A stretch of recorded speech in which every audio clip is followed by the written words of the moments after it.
Here to provide you with the top 5 keys to successfully managing any dealership is Mark Tewart, President of Tewart Enterprises, Inc. Please give him a warm welcome. Thank you for joining me in the Big Easy, New Orleans. I appreciate it so much for you being here today and allowing me to share with you at NADA's 100 convention in the Big Easy. Thank you so much. The other day I was in an airport like I often am, and one thing I noticed was planes were coming in all directions. All types of planes, big and small, and they were coming from different directions with people coming from different directions, sometimes coming into that airport and then turning around and leaving to other destinations. And to me, that was the perfect metaphor for the retail automotive industry. Why? Every single day, you have clients, you have customers coming into your airport, and you are the airport traffic controller guiding these people coming in from all these different destinations with all the different types of vessels that they're using to get there. Sometimes it's conventional. It could be radio, it could be TV, it could be print, it could be all the things that you've had in the past, just walk-in traffic. It could be naturally organic from your website, and it could be digital in forms that we maybe didn't even use 2, 3, 4, 5 years ago. And then we have people coming at us all the time as far as vendors. And you add into that social media and all the different types of social media, and that changes every single day. And the vendors are coming at you, they're calling, they're texting, they're mailing, they're emailing, and they're coming into your airport, and guess what? You're the director again, and you have to be the air traffic controller, and you have to guide everybody safely in to their destination. So over and beyond that, you have factory programs, and those seem to change 2 or 3 times a day. I'm kidding, but almost to that extent. And so you have to navigate through that. And then we find that you have so many tools that you use today, whether it's inventory or for your DMS or for your CRM and all other types of tools, even web-based software, etc., many of which, again, that you didn't even know about, that didn't even exist 2, 3, 4, 5 years ago. So you are the air traffic controller. You're guiding all of this chaos all of the time. And because of that, I know, being in dealerships almost every week of my life, that it is really challenging. It is really difficult for you in trying to navigate all this. It's chaotic at best. However, I do know this, with all these tools, with all of the software, with all of the changes in the industry that's happening every single day, none of those really matter if we don't do about 5 things successfully. As a matter of fact, I'm going to share with you, the elephant in the room is this. We're approaching and at record SAR. In other words, we have record level of sales in the industry. Dealerships are doing really well for the most part. Things are really good. But yet, what is your net profit as a percentage of sales and as a percentage of your gross profit? It has stayed the same. Record sales, but your percentage, I'm not talking about your net profit, the percentage of your sales and gross profit for net profit has stayed about the same as historical numbers. So based upon that, does it really matter if we're selling that much more? Yeah, it's great, but obviously we would like to also raise our percentage. So all those tools in the world won't matter unless we can get to the 5 things that I think absolutely makes a difference to make you successful in your dealership. So let's just start off by talking about each one of those 5 things. The 5 measures of a manager. If I was at your dealership today and I was looking at you as a manager and a leader, because there are 2 different things. You manage things, you lead people. You manage things, you lead people. But if I were to grade you, if I would, and I was looking at you and your team and your staff as leaders and managers, there'd be 5 critical areas. And number 1, do you attract and select the right people? It's critically important to get the right people. I think it was Jim Collins in the book From Good to Great had a great phrase. He said you have to get the right people on the bus, then you have to put them in the right seats, and they will drive you there. So true. So how do we get the right people on the bus? And people ask me all the time, they say, in the automotive industry, you've been in the industry a long time, what do you see as the number one challenge? And I tell them, it's the same now as it was 25 or 30 years ago. And that is that we have to do a better job of getting the right people, not just bodies, but the right people. And I kid, but all of us have done this at a time where we needed people. And when you need people, you get needy. And when you get needy, you make bad hiring decisions, and then you wonder, how did I do that? Have you ever done this where you needed 2 or 3 people, you were down, you were a little low in the amount of people on your team, so you said, hey, let's run an ad. You really didn't have a game plan. You were needy, and so you were interviewing the person, and the next thing you know, you're doing all the talking, selling them. They're not selling you. You're not really asking a lot of questions. You're just telling, not asking them to share back with you, and then you hire the wrong person. 2 months from now, you're going, how did this happen? I mean, during the interview, you're saying, do you like cars? And the guy says, yeah, I love cars. Do you love people? Yeah, I love people. I can tell you're a people person. Your shoes are on the right feet, you're hired. And so we put warm bodies. You can't have just warm bodies. That's why in record levels of sales last year, depending on the study, we had somewhere between 70 to 77% turnover in our sales staff. How is it when we're really making more money supposedly overall and selling more vehicles that we got 70-some% turnover? That tells me the culture is wrong. That tells me the environment is wrong. That tells me maybe pay plans are wrong. That tells me maybe hours are wrong. That tells me that maybe we're just choosing the wrong people because we're not spending the time up front. So if I were to look at your store, I'd say, are you attracting and selecting the right people? And we're going to give some specific tips on how you attract and select the right people, because birds of a feather flock together. Once you create a great culture and environment with the right people, it attracts more of the right people. And then number 2, after you've attracted and selected the right people, do you create clearly communicated communications of expectations? Super important. And let me share with you, if it's not written, it doesn't happen.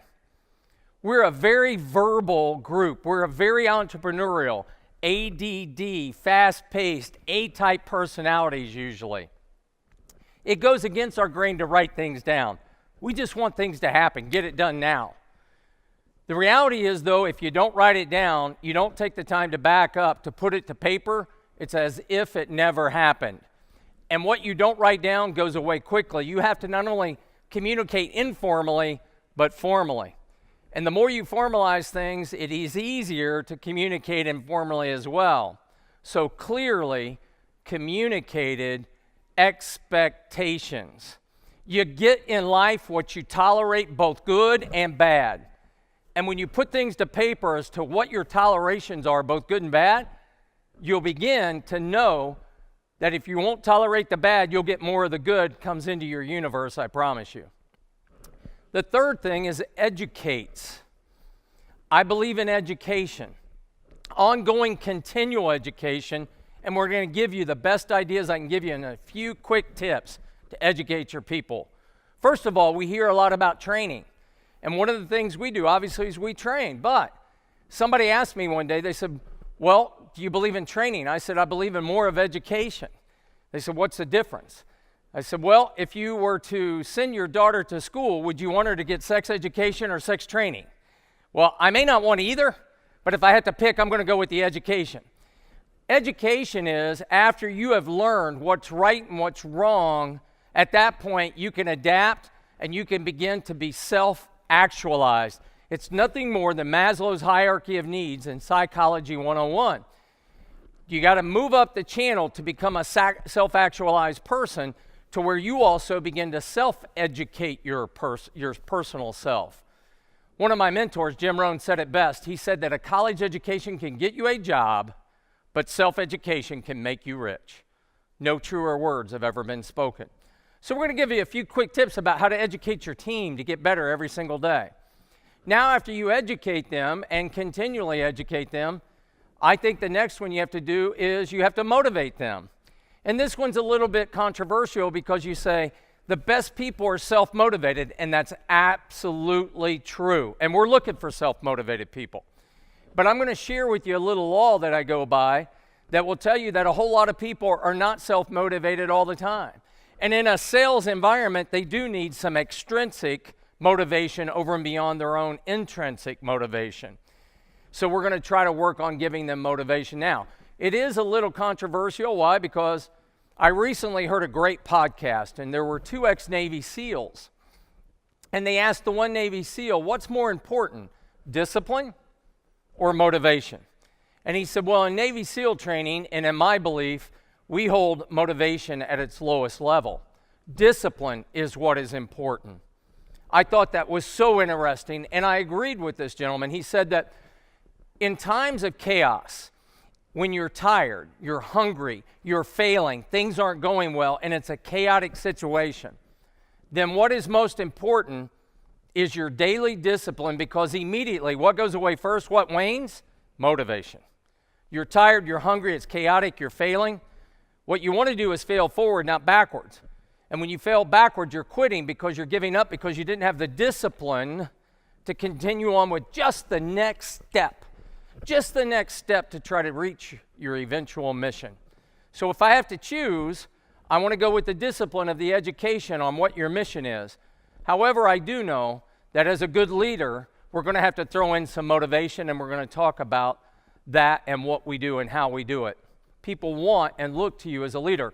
Speed of the boss, speed of the crew, as you think and act, they shall too.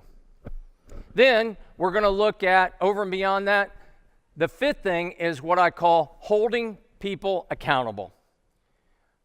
You know, I'm a cancer survivor, and one of the things I'm going to share with you, this is a little strong, but I believe in the industry, we have a cancer that has grown over the last at least 5 years, maybe more. For some reason, we've gotten to the point where we really, overall generalizing in our industry, don't do a very good job of holding people accountable in dealerships. Why? I hear people all the time say, well, I can't get good people. I can't hire people. Millennials don't want to work. I hear that a lot. Millennials want to stay in their basement and play video games. They don't want to show up on time. They don't want to work. They don't want to work weekends and evenings and Saturdays. Well, that may be true of half the millennials, but studies show that the other half, that's not true. So they're out there, the ones that want to work just like you. Maybe you have to change your culture and environment. Maybe you have to change your pay plans. Maybe you have to give a little bit more flexible hours. But the reality is, don't make excuses. Good people are out there, and you can get them, and that's never, ever, ever an excuse to be a bad manager instead of a good leader by not holding people accountable. People need to know what their clearly communicated expectations are, and then we're going to work on what you do to hold them accountable in their actions of their daily production and the results every single day. You're the leader. You owe it to them. You owe it to the business, and really important as well, you owe it to yourself. So let's look at the very first one that we talked about, attracting and selecting the right people, building the right team. Why? Once again, it's a people business. All the tools in the world, software, data, big data, all the things we talk about every day, none of it matters without the right people. People buy from people. It's a people business. You know, I spoke at a coaches convention recently, and there were Division I, II, and III coaches, NAIA coaches from all sports all over the country, even Canada. And one of the things that they were there for, the thing was how to recruit kids, how to recruit kids to their university to play a sport, and of course the parents, but mainly the kids. And they were wanting to know, how do I sell? How do I influence? How do I do a better job of communicating? How do I reach these people? And one of the phrases I used, I borrowed from them. I said, it's not about the X's and O's. It's about the Jimmies and Joes. When you got the right kids on your team and the right character and the right work ethic and the right everything else, the schemes, the X's and O's, well, that stuff takes care of itself a lot easier than if you don't have the right Jimmies and Joes. You got to have the right Jimmies and Joes to make the X's and O's work. So how do we get those right people? How do we get them on board, get them on the bus, get them in the right seats, and get them driving them to our goal, their goal of where we want to go to our destination. Well, number one, it is about culture and environment. We have to create a culture and attitude of winning. And so often when you get the wrong people, it's not about that because we've tolerated less. Once again, you get in life what you tolerate, both good and bad. So you have to raise your level of expectations for daily productivity of what their game plan is every single day. You have to coach them through that. You can no longer do what happened when I got in the business, which is there are vehicles, there's your office, go sell something. I looked at my boss and I said, well, how do I do that? And he said, I don't know, but you'll figure it out. He said, just go get busy. The customers are out there, not in my office, go. Most people don't survive doing that. And let me tell you a little tip about the average millennial. They will walk away immediately because they're not being self-educated up front. They think, what type of business would allow this to happen? So the better person you hire without upfront education, you're going to spin them out quicker because we did not give them what they needed to succeed. We owe it to people. We quantify what it costs us to hire and then turn over people. If you look at your profit and your percentage of turnover in your sales is over 50%, matter of fact, if it's over 40%, you should be deducting off the bottom line of your statement of net profit because it really probably cost you in turnover more than what your net line was. You're spinning yourself continually with the same things, and it's a systemic issue that can come from a culture of a lack of expectations. Recently, I heard a player being interviewed from Ohio State with the football team, and he was talking about at Ohio State, it's a meritocracy system. You come in with 4 stars, 5 stars as your rating, it doesn't matter the day you hit campus. You've been coaching for 20 years and you've coached 4, 5, 3 NCAA champions, it doesn't matter. You know what matters? What are we doing right now to get better? What are we doing right now to raise our level of expectations? And that's the same way we have to be at our dealership. We have to create a culture and environment and an attitude of winning, because if we don't, it won't, and we won't attract better people. So the next thing is doing this out of wants versus needs. When people say, what's the biggest difference in recruiting people today? I say it is out of want, not out of need, because needy people rarely get what they want. So what I want to make sure is that I recruit every single day. If that takes running an ad on an online job board or multiple ones, and there's different programs and software that's available right here on the convention floor at NADA with companies that can help you attain your goal. If that's what it takes, then please do so. They're great. But you have to recruit every day, and when you wait till you need somebody, you're going to make bad decisions. So I would look at it as an everyday, all the time, 24/7 job requirement if you're a leader to try to recruit people. Everywhere you go, and a formalized ad, be looking for the right person to join you. The next thing I want you to do is to create what I call an ideal employee profile. Nothing that would ever violate any laws. I'm not talking about something like that. But if you were going to hire for a salesperson, a manager, if you were going to hire for a parts counter person, whatever it may be, if you were to have the perfect person sitting in front of you right now, let me ask you, what would that look like? I want that detail on paper. I want you as leaders to gather around and say, what are we looking for? You really are looking almost to disqualify people rather than qualify potential candidates. So I want to make sure that I've got an ideal employee profile because it's my goal. Think about it. How would I know if I had somebody in front of me, if they were great, if I didn't have this written down and quantified? You see, I believe you have to quantify to qualify. I have to quantify things, write them down, and know exactly what I'm looking for so I can qualify it to make it better. And so often what we do is we go into an interview process and we're completely unprepared. We're entrepreneurial, we're sales-based, it's just not our thing. So we go in and we make those mistakes I was talking about earlier in interviewing people. Now, how do you stop that? Number one, you have that ideal employee profile. Number two, you have what I call 100 interview questions. Now, it could be 50, but the idea is, do I know what I'm going to use to interview people with? What questions make a difference? Because if you're unprepared in an interview, to me, as a leader, I want to share this with you. If you had a salesperson go out and deal with the customer, and they were on the lot of the showroom floor, and they had no idea of what questions would be great profile questions to ask a consumer looking for a vehicle, would you be happy about that? Would that be acceptable to you?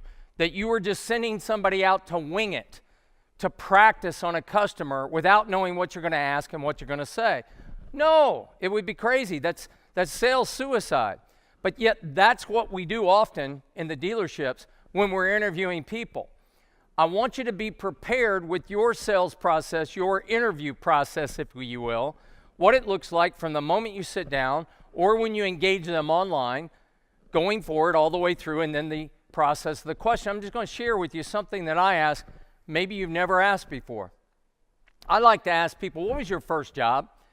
Well, coming out of high school or coming out of college, I say, no. The very first job. I bet you had a job as a kid. Did you have anything as a kid? Did you sling papers? Did you work on a farm? Did you work for your uncle's business? Did you do something like that? Why? I have found that the younger that a kid starts doing something, the more disciplined and better work ethic they have, and the better they've been taught by their elders, and they weren't just playing games in a basement and never had a job in discipline. And the younger it starts, the more successful they are. So I invite you to look for that trait. I love somebody that worked on a farm or slung papers or did something, even informally, because it teaches you what you have to have for that self-motivation and education. Look for that. Number 2, ask subsets of questions. In the 50 or 100 interview questions, which can easily be found if you Google it, if you ask 50 to 100 questions, ask the subset of the answer. Just ask them, explain to me. In your last job, how did you perform that? How did you do that? Give me an example of that if you would.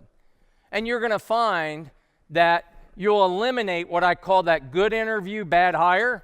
You ever had that person, they were a great interview, and 60 days later you go, how did I hire them? They're really good at interviewing because they've done it a lot. They can't do anything else, but they interview really well. You want to eliminate the good interview, bad hire by formalizing your process. The other thing I want you to do, if you would, and I invite you to consider, is to look at using some type of predictive indicator for their position and also personality profiles. I believe you got to add a little science to what I call the gut. And you know what? In your hiring, you're never going to make great decisions all the time. You will still fail. You'll make a bad choice. It's going to happen. But I want you to add some science to it to quantify, to qualify, to take a little bit of that gut out of us. We're salespeople. You know what we want? We want somebody sitting in front of us to sell us. That's a good thing. But it can take our emotions too far, and we make bad decisions with somebody that doesn't have the talent to do the potential of the job. Add the science to it by doing the predictive indicators, the profiles, etc., and weigh that in with their skills and interviewing with you and their personal skills, etc. Add the science to the other. Example. I was at a dealership client, and I was doing some training, and afterwards, the manager said, hey, we just interviewed a gentleman that was fantastic. We'd love to hire him, but we'd like, while you're here, to talk to him. Would that be okay? I said, sure, on 2 conditions. They said, what's that? I said, both of you as managers got to go into the interview with me, and it's going to last probably an hour. They said, an hour? We can't wait, both of us, an hour? I said, here is the systemic issue. The systemic issue is you don't want to invest an hour up front, but you'll spend massive amount of hours for the next 6 months figuring out the pain of having the wrong person. Invest the time up front to figure out a better idea of who you've got. Number 2, the longer I spend with somebody, it's called reciprocation and obligation and influence, and your subconscious mind can't help it. It lets its guard down. And the person doing that interview, your interviewee, will begin to tell you more of the truth. Their subconscious can't help it. As a matter of fact, they almost have to begin to tell you the truth the longer you're with them. If you don't invest that hour, you're going to have an issue. We went in, we interviewed for almost an hour. I came out and I said, what do you think? They said, man, we just wouldn't hire this person. And I said, well, wait a minute. An hour ago, he was a sure thing. He was a superstar. And an hour later, he's not. What's the difference? They said the time invested, the questions asked, and before we were selling and telling, we weren't asking him to give us his information of who he is, who his pattern is, and we really didn't know who this person was. Invest the time up front. Formalize your situation. The other thing I'd invite you to do is to ask your own customers. Birds of a feather flock together. So in reality, about 2-3 times a year, not too many, but let's say 2-3 times a year, you have your customer database. You have email addresses, and you can contact your own customers and tell them, we're in search of a particular position, and who better to ask than our wonderful clients? You know more about us than anybody. Who would you know would be the perfect person to come join our team? I would not overdo it, but 2 or 3 times a year, you're going to find that you'll be able to hire very good people, even people you've sold cars to, that were better candidates than you've ever had before. The other thing is really an old-fashioned tip, but it works very well. I would invite you to put out a referral program to your whole dealership. Just as an example, let me share this. You bring me somebody that would be a good member for my team, our team, and I hire them, you get $500 bonus right then and there. If they're there 6 months employed at the dealership, you get another $500. If it's a year from now, you get another $500. In a year's time, $1,500. I've had some people say, well, I don't want to give out $1,500. I said, would you pay $1,500 to get the right person? Because the last time I checked, it costs you exponentially more to hire the wrong person. It's cheap. It is a very, very low-cost investment to get the best possible person ever. And you're spreading it out over a period of time. Reward your own people. Birds of a feather flock together. Good people want to be with good people. Create a culture and environment by rewarding the people that you have. Next, let's talk about some tips for the clearly communicated expectations. So we want to make sure we're setting very high expectations. We want them both written and verbal. We said that you can't just verbalize things, you have to write them down. Let me share with you how I really started to figure this out. If you're training with people, what you think they know and what they truly know are often two different things. You see, education comes from spaced repetition. You can't just share something with somebody once and expect them to get it. It's impossible. The retention level is just not that great for any human being on earth. So I want to share with them both written and verbal and continually go over things consistently. And I'm going to talk about some of the things that we share consistently. But we have to write things down. First thing I would have you write down, your onboarding process. Think about this. As I mentioned before, we hire a candidate, potentially a great candidate, and what do? We leave it to them. So they're out there floating in space, and they may stay with you 60 days, but mentally they quit the first day. They're thinking no good business would do this. They want to know what to do, when to do it, how to do it, and more importantly, why. Why? Because when the why gets strong, the how gets easy. I want you to sit down as leaders and create your first 30-day minimum onboarding process. Day one, when you hire somebody, what does it look like all day for that new hire? Day two, what does that look like? And quantify it for 30 days. As entrepreneurs, we hate doing this. We'd rather go do something, sell something, but the reality is systemically we're creating our own problems. Go back and fix the problem by quantifying to qualify your onboarding process. Write it down and then execute it and then review it and maybe alter it and change it, etc., but have that onboarding process. Next is routing procedures. What do I mean by routing procedures? It's part your sales process, but it goes deeper and longer than that. If somebody comes to your website, what do you want them to do? What does that look like? I call this TOT. T-O-T, the one thing. If somebody comes to your website, what is the one thing you would like for them to do once they come to that website? Why?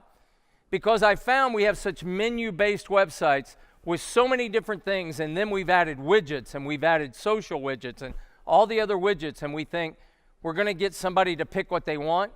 But what we found is confusion sets in, and if it's not a clearly communicated website on your homepage, they click out. It is a click world. They have this right here. They watch TV, they click in, they click out. They're on a computer, they click in, they click out.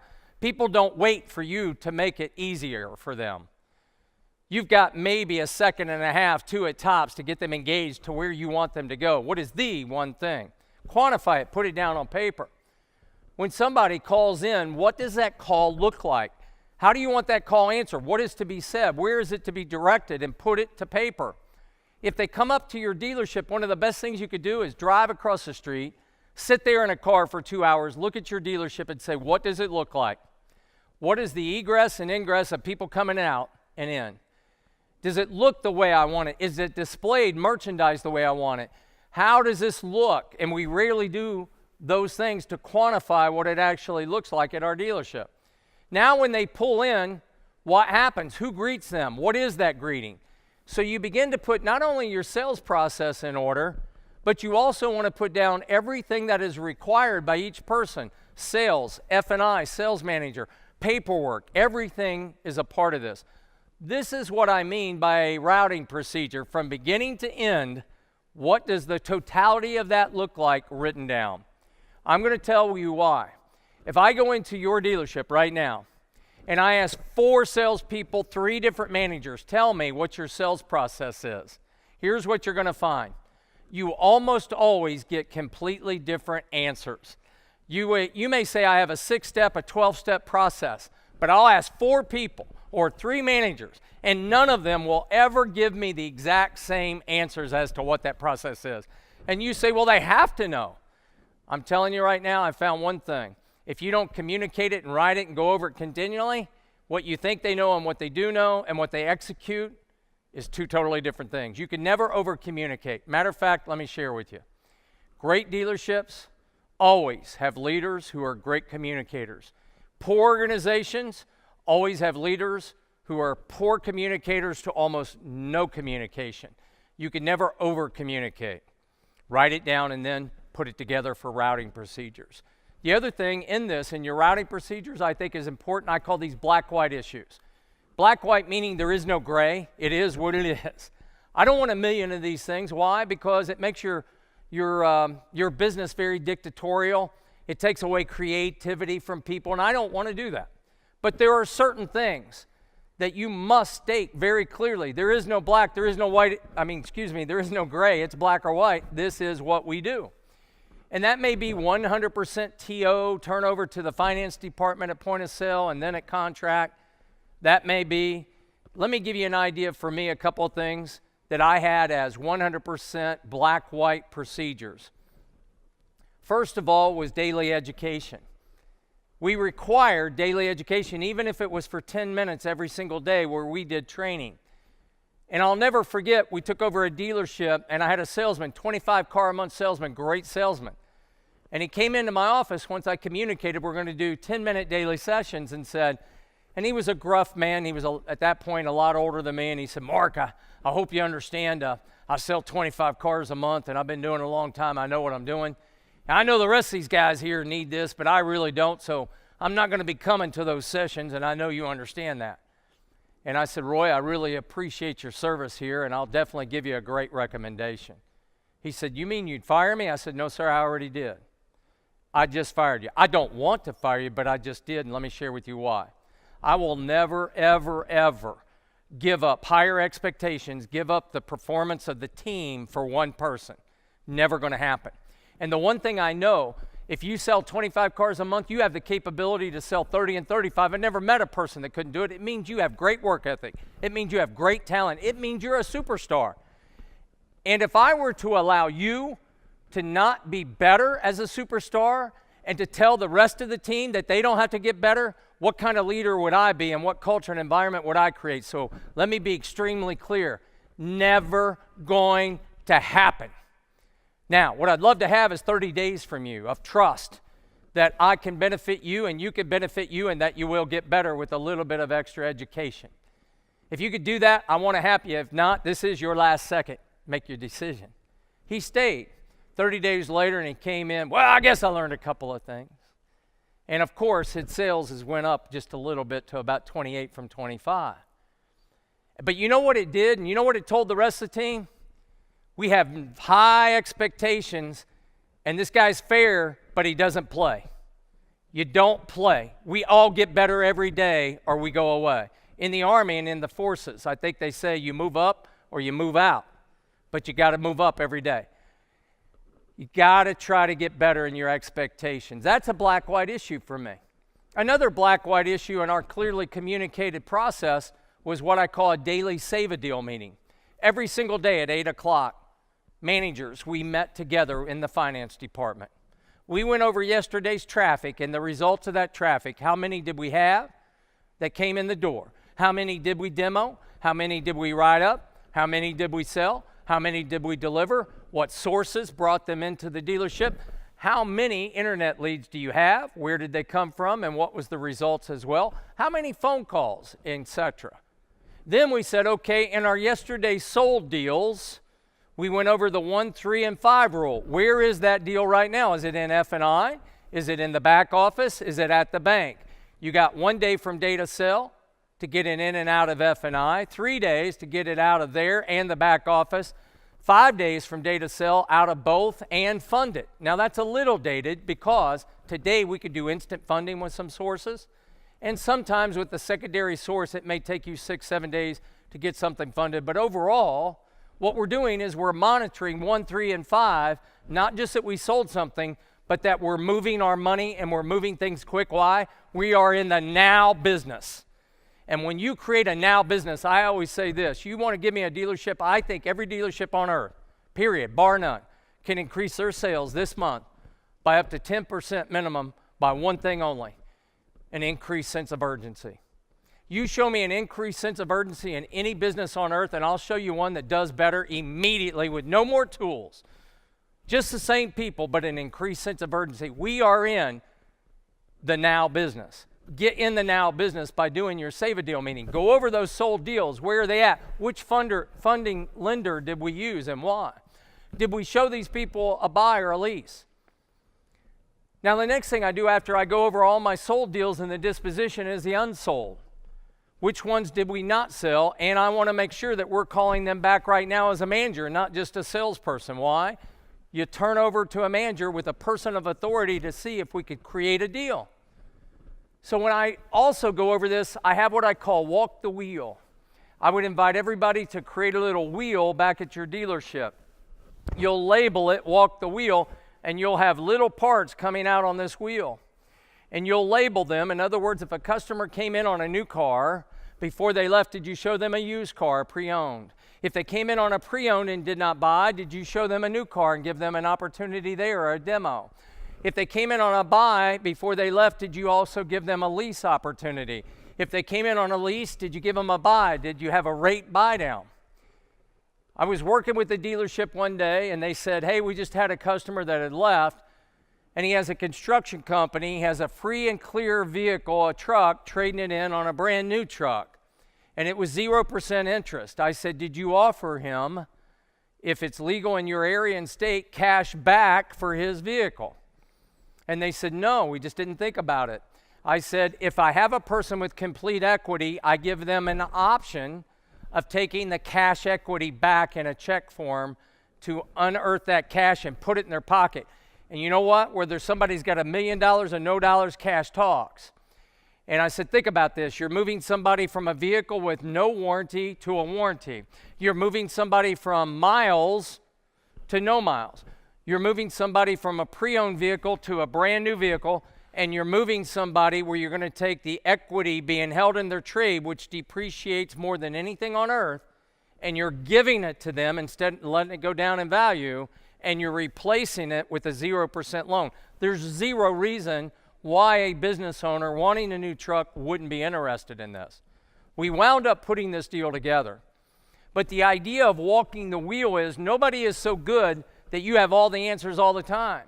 And the more we communicate in these formalized save-a-deal meetings, the more deals we put together.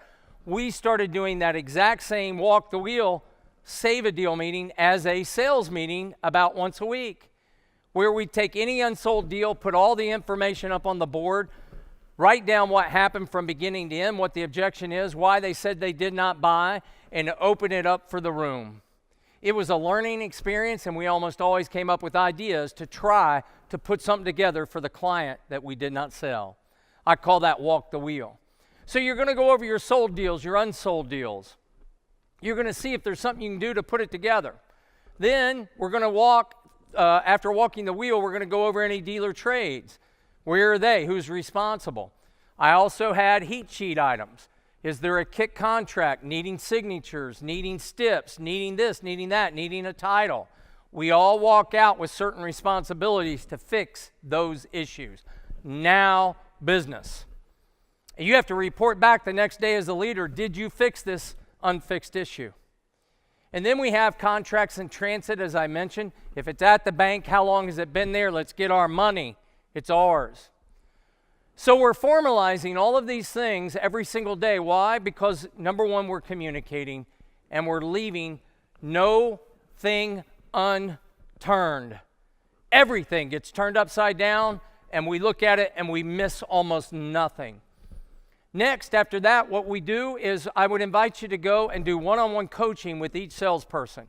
Part of it's numbers and part of it's not. What I mean is I sit down with my top salesperson first, not my worst, not the least performing. Why? Because this person, if they're at the top, they have the ability to go even further. We usually make the mistake of spending 80% of our time with our least performing people. Go to the people that are already working, that have work ethic, that are doing the right things, and get more out of them first.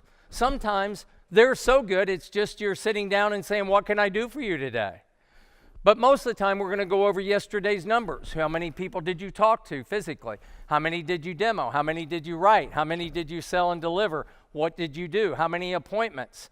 What is your game plan for today? Where are you at as a percentage of your goal for the month? You coach people daily. The second thing is to ask them and find out how they're feeling, what they're thinking, and ask the question, how do you feel? How do you feel about the month? Not so much about what they think, but how they feel. I want to coach people. I manage things. I lead people. I give you a little tip. If you want to be a leader, take one person a day for lunch outside of the dealership. Why? That person will begin to tell you their why. A 55-year-old male has got a different why than a 25-year-old lady with a woman with 3 kids.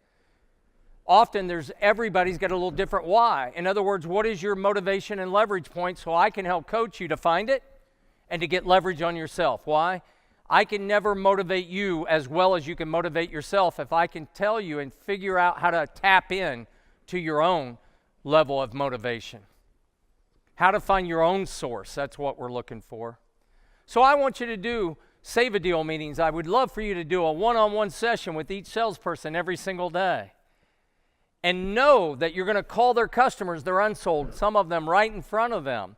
So it's an expectation thing that they have to have a daily commitment of what they're going to do with their productivity. They're going to go through their CRM. There's no unfinished tasks. They have appointments for the day, and it's a culture of being busy. Don't let people just twist in the wind. Coach them.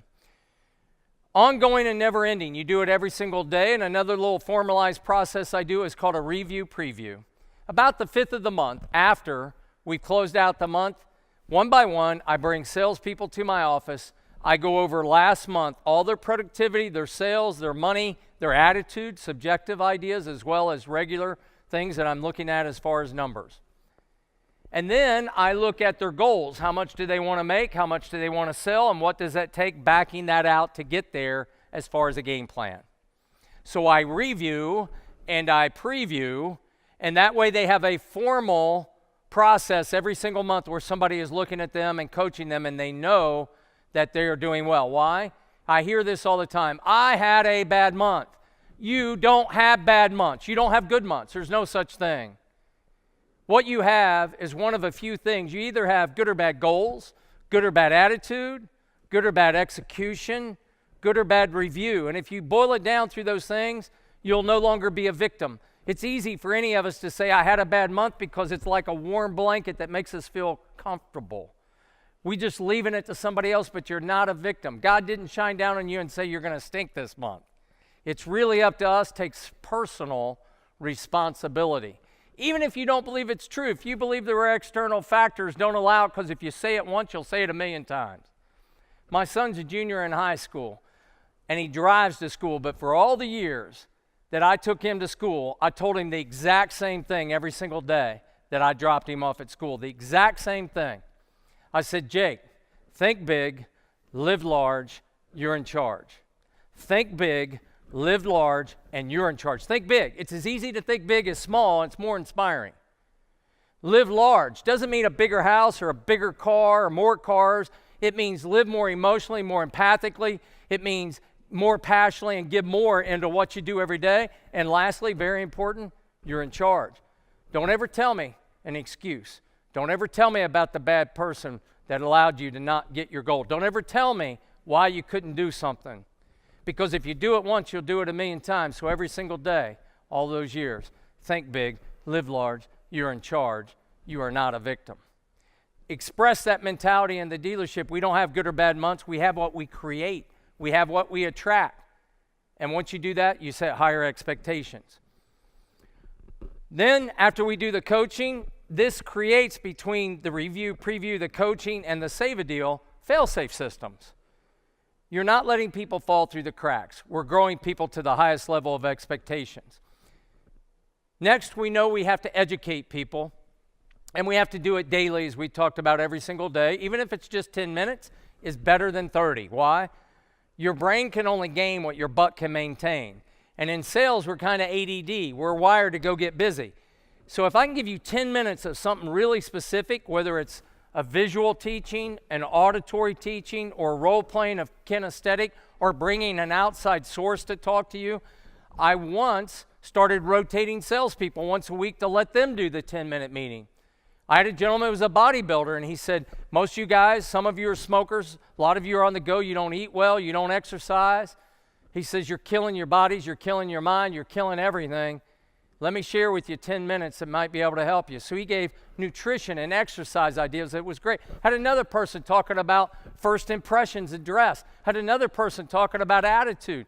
And then we got into sales skills and people skills and life skills and marketing skills. But we never failed to self-educate every single day. Like Jim Rohn said, a college education can get you a job, but self-education can make you rich. We self-educated every single day. So go over the sales skills, people skills, life skills, and marketing skills. Why? Because most people only do sales skills. I'm here to tell you right now, it's just my belief. We can talk about closing techniques and objection handling, and those are tools we all need. But the reality, when people don't reach their level of success that they want, it's generally not because of sales skills. It's usually more in the life skills. In other words, have I gained and maintained a phenomenal selling attitude? And do I know how to get up off the mat when I've been knocked down? Do I know how to take rejection after I haven't sold anything for 1 week? That's the difficult part of sales. Do I know what to do to get up off the mat and to come back another day? Why? Because of TLC, think like a customer. It's not about me, it's not about them. I tell people when you go grab a customer to say the word showtime. Showtime puts a smile on my face, I put a little slide in my glide, a little pep in my step, and it reminds me it's about them, not about me, not about my failure, not about my rejection, not about my bills, not about my fight with your spouse, your boyfriend, your girlfriend. It's about them. So what I try to do is make sure that we're readjusting our attitude every single day in our education. I want you to look for in your interview what I call teachable spirits. If somebody were to ask me what's the one thing that makes somebody successful, I always say it's somebody with a teachable spirit. You know, I worked for a couple of gentlemen in this industry, some of the two most successful people in the history of the retail automotive industry. And one thing I could share with you, even when they were very, very rich and wealthy and they were very successful, they were still massively self-educating themselves. They had a teachable spirit. So I'll ask people in an interview, what have you done in the past year to improve yourself? It could be mind, body, or spirit. Have you read a book, went to a class? What have you done? Had a mentor? Tell me about what you did this last year, this last 6 months to self-improve. I want to see what their process is and their mindset. So often you see in dealerships people that think they know it all, and the one thing I know is if every time you are in a room and you think you're the smartest person in the room, there's one of two things. You're either never the smartest person in the room or you're hanging out in the wrong rooms. You should be learning a lot every single day from as many people as you possibly can in as many ways. I want somebody with a teachable spirit. My black-white issue, you work for me, you don't want to get to where you want to get better every single day? You think you know it all? You can work somewhere else. It's just not something I could tolerate. Motivate. I look at an 85, 10, and 5 rule. 85% of the people are kind of average, to be honest. I'm kind of tough in this regard. I say 10% are good, and 5% are superstars. I'd love to hire the superstars. I'd love to go to the 10% and take the good people and help make them great. Sometimes you could take the 85 and make them up to good. I do know this, knowing that it's 85, 10, and 5, people do need some extrinsic motivation. They need an environment where it's motivating. So don't mix up your meetings. Example, I believe there's 3 types of meetings: informational, educational, and motivational. My Monday morning meetings are just informational. We're talking about factory programs, trade-ins, what happened over the weekend, what they need for information. I have my daily educational meetings, and they can be motivational in a way, but it's about giving you information that grows you. But on Saturday, my particular deal was to be motivational. I didn't give information, really didn't give education, but I tried to get you jacked up to where you were walking out of there on water where you could talk to 10 people and sell 8. Why? Because I knew what my mission was: educational, motivational, and informational. When you don't know, when you walk in that room, don't do that meeting. I see too many times somebody walk in and they don't have an idea, and the informational becomes a beat session, and they beat people down. You're all stupid, you can't sell. Hey, the ad's the same, go get pumped up and sell something. We don't want to beat our people up, we want to lift them up. And you do that by knowing what your mission is and how long you're going to be there before you have the meeting. Utilize some outside resources. It shouldn't be you all the time, because you're going to become part of the furniture. They'll listen to you, and the better you are and more respected, they'll listen to you more, so you're not part of that furniture. But I used to bring people in from the outside, coaches, experts, people that could talk on particular things that maybe would be a different change of the game. Why? Because they say you're never an expert in your own backyard. I bring somebody else in, they listen to them. Utilize some outside resources. Daily interactions. We talked about coaching one-on-one, taking somebody else, and the main part of that is taking notice of them. Hey, I noticed. The more you notice your people, the more they'll open up to you. The more time you spend, the more they'll open up to you. Find their why. When the why gets strong, the how gets easy. Any goal. You look at New Year's resolutions, 95% of the people fail because they set the goal, but they really don't know the why. And until they figure out the why makes the how very easy. And then lastly, this sounds a little harsh, but you've got to cut the cancer. I'm a cancer survivor. And one thing I know about cancer, if you get cancer, you better cut it out or you're going to probably die. And if you got cancer in your organization and you're practicing passive-aggressive management, where you're just saying, I hope they get better, I hope they get better, I hope they get better, and you just let it try to go away by itself, it doesn't get better. Cancerous people tend to get more cancerous. I believe you have to do 3 things. You have to coach, counsel, and cut. Let me follow. Coach, counsel, cut. Coach people. Every day we're coaching them to get better. We're educating them. We're working with them to lift them up. But then if they're not reaching their expectations, whether it's productivity or results, or their attitude seems to be bad, and they're inflicting their cancer on others, I sit down and formalize my counseling. I said, Mr. Salesperson or team member, here's what has to happen and what actions and the results and by when. And if they don't reach that, number 3, you have to hold people accountable. You owe it to yourself. You have to cut. Nobody wants to fire anybody. But I was recently with a client and they said, you know, sometimes I'm just too nice.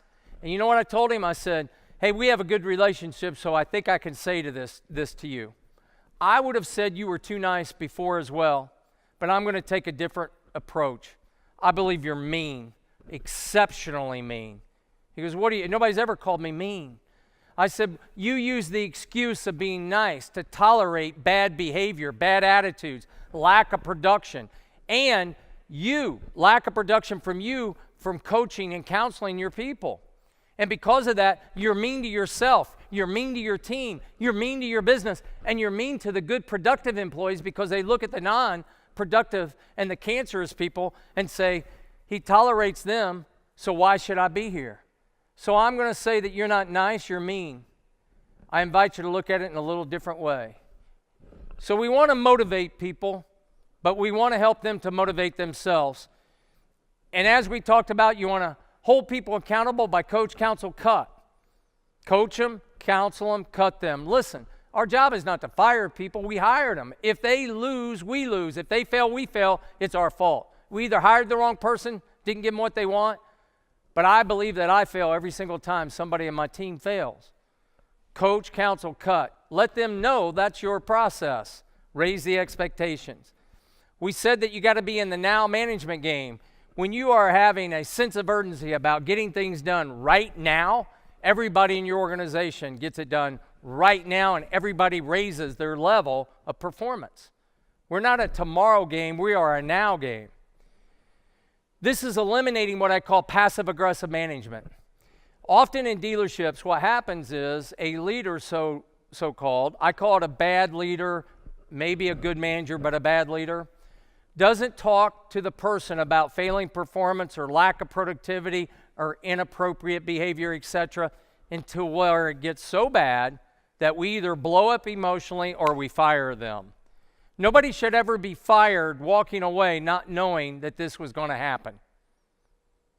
That's because we practice passive-aggressive management. Deal with things every single day. Don't let them get out of control. The moment you see something going south in a behavior or productivity, practice what I call stop the train. Stop the train and address it right now. We're in the now business. And as I said earlier, just setting tolerations, because what you get in life is good or bad, and it's based upon your tolerations. If you have good tolerations, you'll get good things. If you set bad tolerations or no tolerations, you'll only attract and tolerate bad. In your NADA app, you'll be able to get a handout. You'll be able to get the slides from the program, and you're going to see in there that it's outcome-based management. I look at 4 things. I look at profit. Why? We're a for-profit business. Does this give me a return on investment? Every tool I buy, even if somebody can't quantify it, I need them to tell me, how's this going to make me money? Why? Because that's why we're here. Does it increase my productivity to increase my profit? The second thing I measure is not just money. I want to measure, are we more productive? Because if we're more productive, that generally means if I'm doing the right things, it makes more money. Don't be busy just to be busy. Matter of fact, I'm going to give you an action management tip. Something that a gentleman, a mentor of mine who's a billionaire, taught me. He said, Mark, get rid of your to-do list and create a stop doing list. Every day, at the end of the day, at the top of a paper, write down stop doing. He said, look at your day and ask yourself, what did I do today I should stop doing? What did I do today I should do less of? What did I do today I should delegate to somebody else? Because if you have a to-do list and you're just keeping yourself majoring in the minor, you're not keeping the main thing the main thing. And when you do a stop doing list, it's what I call, and I've mentioned before here today, that you're trying to quantify your action to qualify them to make it better. So create a stop doing list, not just a to-do list. Being busy is not what we're looking for. We're looking to be productive.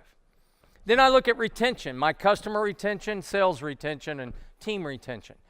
Once again, if we're turning over 70-some%, we're failing. What is our culture? What is our environment? What is our expectations? Have we formalized hiring better people? Do we have something to attract people all the time? What are we doing to increase our retention? Then, how are we retaining our customers? Are we putting what I call an iron cage around our customers? What drives them from sales to service? And what are we doing to actively mine that DMS and that database to drive them and encourage and entice them from service back to sales? We should have a loop going around where very few people leak out of our bucket. And the more active and the more reasons we give them to stay in our bucket, the more that they stay with us because they want to be there.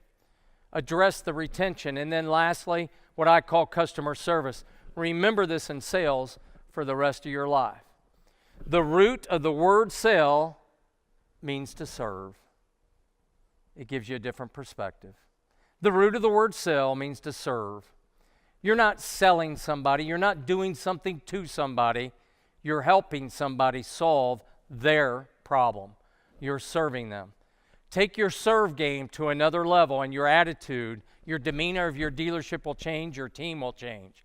They'll get up every day asking themselves, how do I serve somebody rather than I sell somebody? Now, if we're measuring the workplace, we have found over the years there's been many studies, but if you take all these studies and you boil them down, they come to the very same conclusions. If you study the workplace, there's basically about 12 questions that affect the positive or negative of any workplace, and here they are. Number one, do I know the expectations? Do I have clearly written and communicated expectations for me and what I am to do? Number two, do I have what I need to do my job best every day? Then number three, do I have the opportunity to do what I do best every day? Then number four, have I received recognition? And we know millennials want some recognition as well, but all people do. Then number five, does my supervisor seem to care? Is he just a boss, or does he actually care about me as a person? Number six, encourages my development. Do they coach me, train me, teach me, educate me? Do they give me a career path and a guidance to do so? And then seven, do my opinions seem to count? Can I share in this, or is it just a dictatorial process? And then eight, does the purpose make me important? Look at your dealership and say, do we just sell cars, or do we have a bigger purpose? All organizations generally talk about a bigger purpose than just selling or just the execution of whatever it is that you sell or service. Think about what your bigger mission is. And then nine, are my coworkers committed to doing quality work? Birds of a feather flock together. If I got a lot of bad players with bad attitudes, you're going to lose your good players. And then 10, do I have a best friend at work? When you have more people together engaged doing the right things, they tend to get along better and create great friendships and relationships. And then 11, does the leader talk to me about my progress? Well, coaching, counseling, also your review preview will do that. And then 12, do I have opportunities to learn? Self-education, motivation, etc. Now, out of those 12, I'm going to tell you that the first 6, when you look at this in your handout or on your app, you're going to find in the slides that the first 6 of the 12 are actually the most important. So I invite you to go back as a team and take the test. Blindly, without anybody putting their name on it, ask them to rate from 1 to 5 each one of these. From 1 being they strongly agree this happens, or 5 that they don't. So just rate it. And while you're doing this and you're coaching your people every day to higher performance, I want you to look at this very quickly. This is what I call the immutable laws of human behavior. Simply put, number 1, people don't change that much.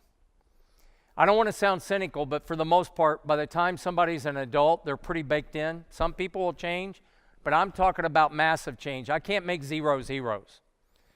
You're going to hire heroes when you hire them, not make them heroes, most likely. So stop trying to change people massively from who they already are. They are who they are for the most part. Number 2, don't focus on their weakness. Just get it to an acceptable level. I want to grow strengths, not worry about weaknesses. Grow strengths. You can grow strengths easier than worry about somebody's weakness, because we all have them. Next, grow people's talents. What do I mean? Talent is different from skill. Talent you're born with, skill you learn. I believe this mantra: hire for talent and attitude, train for skills. Hire for talent and attitude, train for skills. You get the right talent and attitude, they can learn any skill on earth. And then don't confuse talent with skills. They're two different things. You are a catalyst of change as a leader. That's your job. People don't like change, but you're a catalyst of change. You are to grow people. I go and I lift weights. And when I do, I'm tearing my muscles apart. And when you tear your muscles apart by lifting weights, what happens is in the next 48 hours, they heal, they grow, and they get stronger. It's nature's way of saying, I've seen this trauma before, and I'm better prepared for the next time this happens. You're lifting weights every day. You're tearing things apart to make it stronger, just the same as you would your muscles. I want you to maximize your competencies. What do I mean by this? Number 1, we said select for talent and attitude. Number 2, you train for skills. Number 3, don't confuse skills and knowledge for talent. Number 4, set expectations for results, not just the job. Let people have some creativity to get the results, especially millennials. Matter of fact, millennials start with the end and work backwards when you train them. Tell them the desired result and work backwards, and they'll help get you there quicker. And then 5, work towards strengths, not weaknesses, to repeat. And 6, talent is a recurring thought and pattern of behaviors, thoughts, expectations, etc. Now, how do you motivate people for results? I've got 7 things. Pleasure and pain. Move towards pleasure, away from pain. Some people get motivated to move away from pain. Some people get motivated to move towards the pleasure. When you're coaching people, figure out their why of what they're trying to do. When I started, I was broke and homeless. That was pain. I had to do something immediately to fix my result, and that was pain. I had to move away from pain. Number 2, pattern recognition. What do they do in the past that makes them good? Repeat the pattern, grow the pattern, take away the negative pattern. 3, work towards the greater purpose as a team.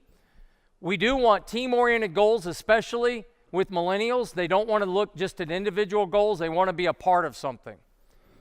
And then 5, also, you got to have individual goals beyond the team goals. 6, we said clearly communicated expectations of their job, their actions, and their results. And then 7, monetary goals that are connected to the end result. And then what is the difference between coaching and managing? You could be a great coach, but not manage things well. So we got to look at both coaching and managing. What's the difference? Coach people to solve their own problems. By accident one day, I asked somebody asking me the same question they must have asked me 50 times. And I said to them, let me ask you, if I was not here today, what would you do? And they said, well, I do this, but I'm not sure if it'd work. And I said, neither do I. So go do it, try it, and report back to me what happened. I started doing that all the time. Guess what happened? We raised everybody's expectations. They're self-fulfilling prophecies of what they could do. We raised their level. Before, I was creating addicted employees. You know why? It gave me a sense of ego satisfaction, that I felt if I didn't show up for work, everything would fall down. That makes me a bad coach and a bad leader, because I should be able to grow people to do things on their own without coming to ask stupid questions all the time. Things like, where are the keys? Do we have this? Do we have this in common? But when I'm in dealerships, I see this over and over and over. You're creating addicted employees. Coach people to achieve their own goals. They're not yours, they're theirs. Managers tend to make their employees addicted to them, as we just mentioned. You want to eliminate that, make them self-sufficient. Creating addicted employees gives you that sense of ego satisfaction that's not right. You want to get rid of that. And 5, begin to coach people more than manage the process. When you grow the people, the sales process gets easy. If you look at this is nothing more than Maslow's hierarchy of needs. It's Psychology 101. At the bottom, it's survival. When I got in the business, it was just surviving. But years later, it wasn't about surviving. It was about me being self-actualized. How can I grow my talents?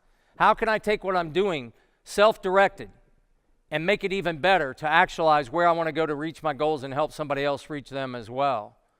So look at somebody and ask yourself where they're at in Maslow's hierarchy of needs. And I'm going to give you 2 time manager tests you can do on your own. When you look at this handout, number 1, if you were to write down on the left-hand side your most to least productive employee, take the time and write them down, most to least. Then on the second column, I want you to go through and say, where do I spend the most time? Which employee? From most time to least. You're going to find often the person that you spend the most time is your least productive employee. It should be the opposite. Start spending time with the productive employee because you can grow them. You're not going to ignore the least productive, but if you move towards me, I'll move towards you. I want to see what they're doing to make themselves better as well. I want to get more bang for buck by going to the person that's productive. The number 2 time test, go through these things, and on the left-hand column, write down 1 to whatever, what all you're doing and where you spend the most time. And number 2, if you could reorder it, what would be the perfect reordering of that time? And after this, I'll be happy to answer any questions, but I want to leave you today with this. It's kind of significant that I'm in the Great Big Easy here today and in New Orleans. Why?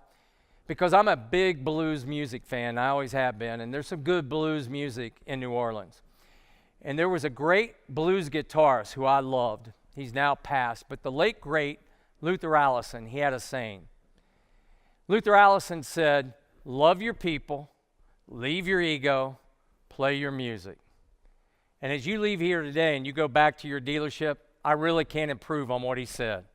Love your people, leave your ego, and just play your music. Thank you. God bless you. I appreciate you coming to see me and be with me and share with me today in New Orleans. Thank you.